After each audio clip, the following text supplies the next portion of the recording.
தன்னை தவிர்த்து மா பாண்டியராஜனுக்கு சால்வை அணிவித்ததால் தான் தொண்டரை அடித்ததாக அதிமுக முன்னாள் அமைச்சர் KD ராஜேந்திர பாலாஜி பேசியுள்ள சம்பவம் பரபரப்பை ஏற்படுத்தியுள்ளது. விருதுநகர் மாவட்டம் சிவகாசியில் அதிமுக பூத் கமிட்டி நிர்வாகிகள் நியமனம் தொடர்பான ஆலோசனை கூட்டம் நடைபெற்றது. இதில் சிறப்பு விருந்தினராக அதிமுக முன்னாள் அமைச்சர் KD ராஜேந்திர பாலாஜி கலந்து கொண்டு சிறப்புரையாற்றினார். அப்போது அதிமுகவின் மற்றொரு முன்னாள் அமைச்சரான மா பாண்டியராஜை அவர் கடுமையாக சாடினார்.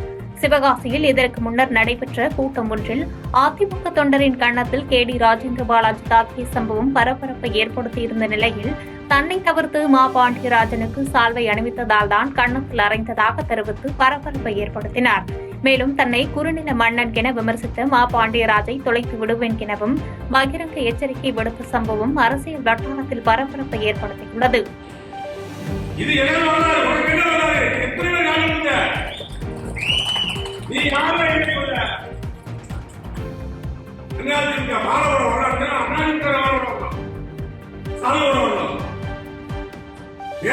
போயிட்டு அப்படி இருக்கு இங்க வந்து சாலோட வரைய வாங்கி கொண்டு போறதுக்கு ஏதோ பைத்தியக்காரன் இருக்கிற முறையில வேற ஒன்று உண்மையை நடக்கிறது. கொடி இருக்கிறாங்க, வயசுக்கு இருக்கிறாங்க, நீங்க ஒரு வயசுக்கு 4 பேரோட சால் கொடுத்து வேடி பார்க்கிறாங்க.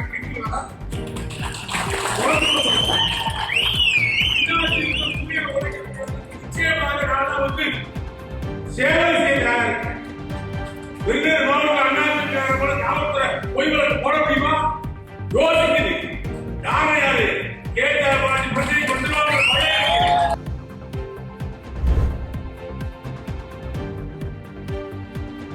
மும்மூர்த்திகள் வந்தாலும் மதுரை மேற்கு தொகுதியில் அதிமுகவை வீழ்த்த முடியாது என்று அதிமுக முன்னாள் அமைச்சர் செல்லூர் ராஜு தெரிவித்துள்ளார். மதுரை ஜெயகுந்தபுரம் பகுதியில் அதிமுக சார்பில் திண்ணை பிரச்சாரம் மேற்கொள்ளப்பட்டது. இதில் அதிமுக முன்னாள் அமைச்சர் செல்லூர் ராஜு கலந்து கொண்டு பிரச்சாரம் மேற்கொண்டார். அப்போது நிகழ்ச்சியில் பேசிய அவர், திமுக ஆட்சியில் பெண்களுக்கு பாதுகாப்பான சூழல் இல்லை என்றும் சிறுமியின் பாலியல் வழக்கை CBI விசாரிக்க கூடாது என்பதற்காக தமிழ்நாடு அரசே ஸ்டே வாங்குவதாகவும் குற்றம் சாட்டினார். மேலும் தமிழ்நாட்டில் அறிவிக்கப்படாத எமர்ஜென்சி நடைபெற்று வருவதாக விமர்சித்ததோடு கொலை கொள்ளை என வன்முறை அதிகரித்துள்ளதாகவும் சாட்டினார்.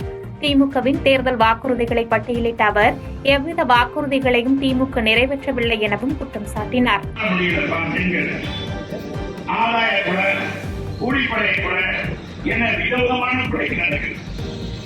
மாவட்ட ஆட்சித்தலைவர்கள் எல்லாருக்கும் பாதுகாப்பு, ஏடிபிக்கு பாதுகாப்பு, பெண் காவல் ஆய்வாளருக்கு பாதுகாப்பு, இன்ஸ்பெக்டருக்கு பாதுகாப்பு, நேர்மையா பணியாளர்களுக்கு பாதுகாப்பு.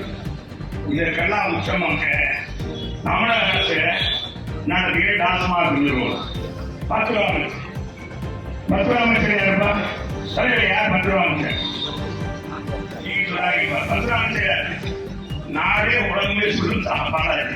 இப்ப 10 அமைச்சர் 20 அமைச்சர். இது நமக்கு தெரியும்.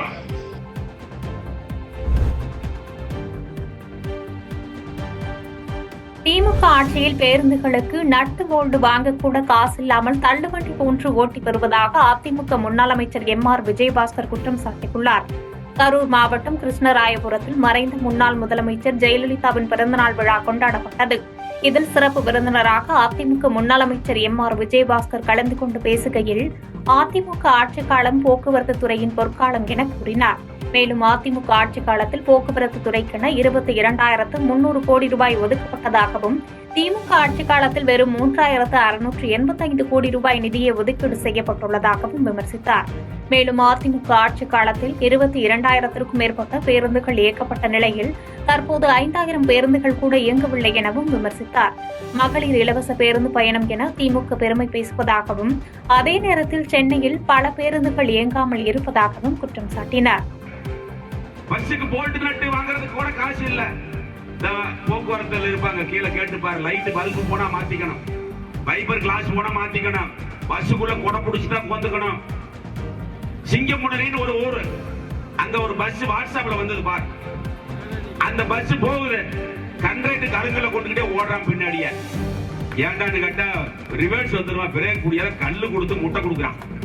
இது தள்ளு வண்டி ஆச்சு. என்ன ஆச்சு? இது தள்ளு வண்டி ஆட்சி.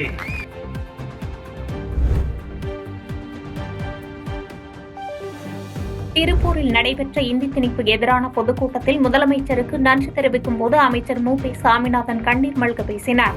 திருப்பூர் மாவட்டம் மூலனூரில் இந்தி திணிப்பு, நிதி பகிர்வில் பாரபட்சம், தொகுதி மறுசீரமைப்பில் அநீதி என மத்திய அரசை கண்டித்து திமுக சார்பில் பொதுக்கூட்டம் நடைபெற்றது. இந்நிகழ்ச்சியில் கலந்து கொண்ட அமைச்சர் மு பி சாமிநாதன் சிறப்புரையாற்றினார். அப்போது தாராபுரம் தொகுதியில் தொடர்ந்து வாக்களித்து வெற்றி பெற வைத்த பொதுமக்களுக்கு நன்றியினை தெரிவித்தார். மேலும் இந்தியாவிலேயே பாஜகவிற்கு எதிராக அனைத்து கட்சிகளையும் ஒன்றிணைத்தவர் நம் மாநில முதலமைச்சர் என பெருமிதம் கூறினார். இந்தி திணிப்பை தொடர்ந்து செய்து வரும் மத்திய அரசின் செயல்களுக்கு தமிழ்நாட்டு மக்கள் பலியாக மாட்டார்கள் என கூறிய அவர் முதலமைச்சருக்கு நன்றி தெரிவிக்கும் போது கண்ணீர் மல்க பேசினார். தலைவர் கலைஞர் அவர்களோடும் அதே போல நம்முடைய கழக தலைவரோடும் நம்முடைய இளைஞரணியினுடைய செயலாளர் இன்றைக்கு இந்த கழக இளைஞர் செயலாளராக பொறுப்பேற்று மாண்புமிகு துணை முதலமைச்சராக பொறுப்பேற்று பணியாற்றிக் கொண்டிருக்கிற காலகட்டத்தில் மீண்டும் இன்றைக்கு 2வது முறையாக அமைச்சராக பொறுப்பேற்று பணியாற்றுகின்ற ஒரு வாய்ப்பை வழங்கியதில் உங்களுக்கும் பெரும் பங்கு இருக்கிறது என்பதற்கு நேரத்தில் நான் சொல்லிக்கொள்ள கடமைப்பட்டிருக்கின்றேன்.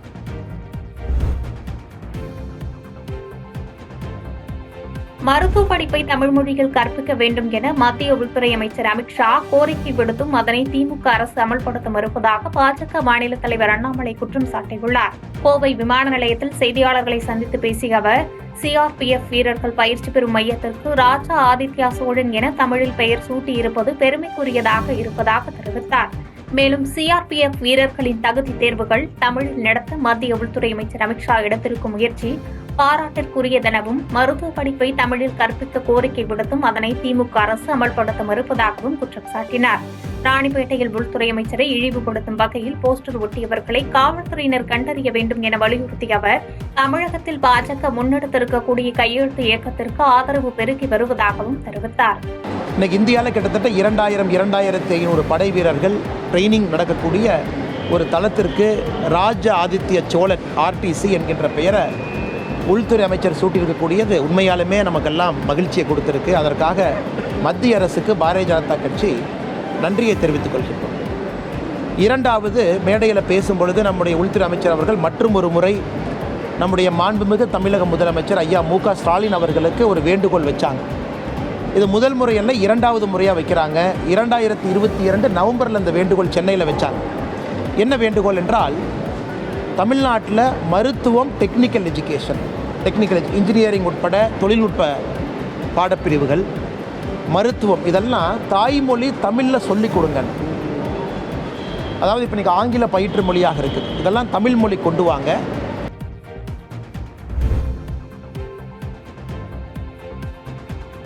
சாமானிய வணிகர்களை பாதுகாக்க மத்திய மாநில அரசுகள் சிறப்பு பாதுகாப்பு சட்டம் இயற்ற வேண்டும் என தமிழ்நாடு வணிகர் சங்கங்களின் பேரமைப்பு தலைவர் விக்ரமராஜா வலியுறுத்தியுள்ளார். தமிழ்நாடு வணிகர் சங்கங்களின் பேரமைப்பு மாவட்ட பொதுக்குழு கூட்டம் மே மாதம் நடைபெறவுள்ள நிலையில் அதற்கான ஆலோசனைக் கூட்டம் கோவை மாவட்டம் பொள்ளாச்சியில் நடைபெற்றது. இதில் கலந்து கொண்ட தமிழ்நாடு வணிகர் சங்கங்களின் பேரமைப்பு மாநில தலைவர் விக்ரமராஜா செய்தியாளர்களை சந்தித்து பேசினார்.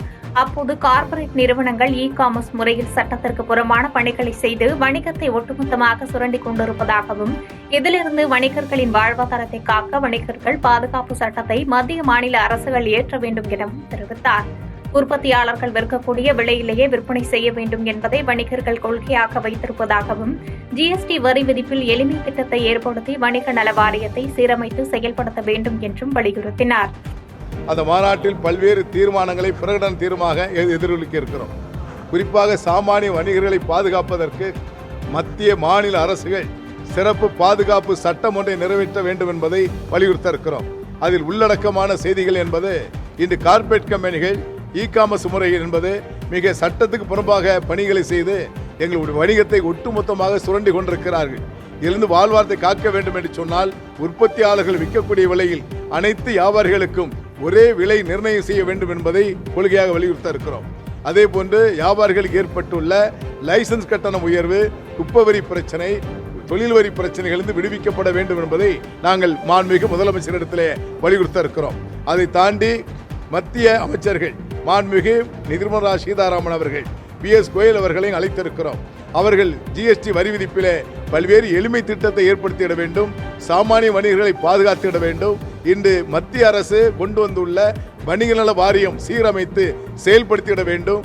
அதிலே வியாபாரிகளை சாமானிய வியாபாரிகளை பிரித்தெடுத்து அந்த குடும்ப நிதியாக அவர் மறைவுக்கு பிறகு 10 லட்சம் ரூபாய் இழப்பீடு தொகை வழங்கிட வேண்டும் என்பதை வலியுறுத்த இருக்கிறோம். பாதகம் செய்பவரை கண்டால் நாம் பயம் கொள்ளலாகாது பாப்பா, மோதி மிதித்து விடு பாப்பா, அவர் முகத்தில் உமிழ்ந்து விடு பாப்பா. அண்மை செய்திகளை உடனுக்குடன் தெரிந்து கொள்ள இணைந்திருங்கள் எம் நாடு தொலைக்காட்சியுடன்.